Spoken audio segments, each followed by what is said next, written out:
The country of Saudi Arabia is really committed to the ambitions of the carbon management challenge.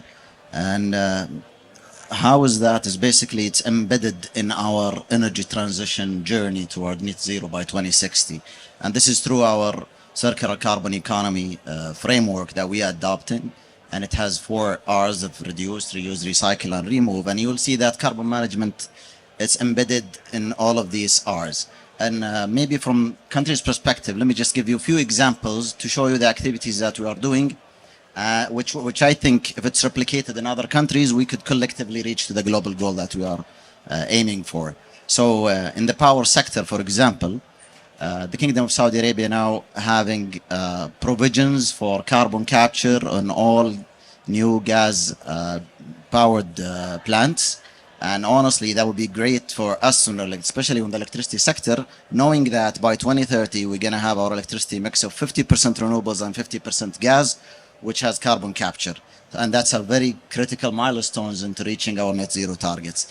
I think about the European countries, what is really, really important is that there's lots of projects happening, not just on the capture side, but also CO2 transport and CO2 storage independently. And so a lot of these projects are generating a ton of real world learning.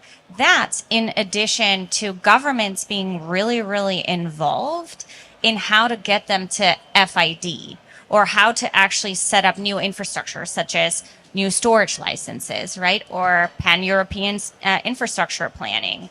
We are at this point where we are tracking, this exponential growth in project activity driven by policy, different policies in different regions around the world, and tremendous growth, as Lee pointed out, just in the last, 3 or 4 years. And so roughly in numbers, just for everyone in the audience, there's on the order of 50 integrated large-scale CCS projects that are operating, some of them operating for many, several decades around the world. There are now another 50 million metric tons of projects, 44 projects, that are post-positive financial investment decision and in various stages of construction. Yeah, so basically within the steel sector, we're using coal to reduce the iron ore. And so it's quite a fundamental part of the process. And so a lot of work is being done to try and find new reductants. So hydrogen, for example, is one of them.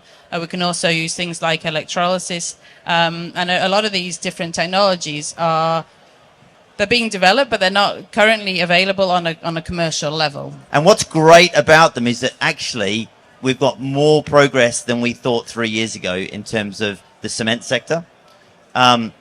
Most of that progress is in Japan, China, Europe, North America.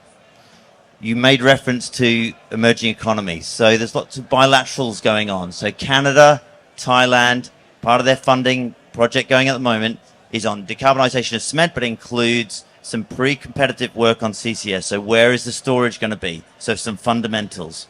Talking about the role of international cooperation, and maybe I'm lucky because I'm serving in different international initiatives that take into consideration clean technologies.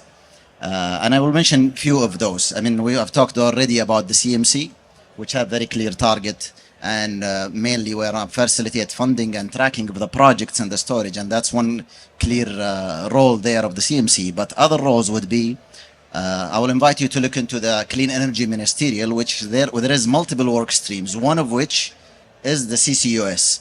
And there is a lot of work going there. Their focus is on policies. So that's one clear role of that international initiatives, where we look into the policies, how we share experience between us as a government. Of course, the private sector, the NGOs, the think tanks are part of the equation to help and advise also the government and help us in sharing and bridging the gap between the different countries.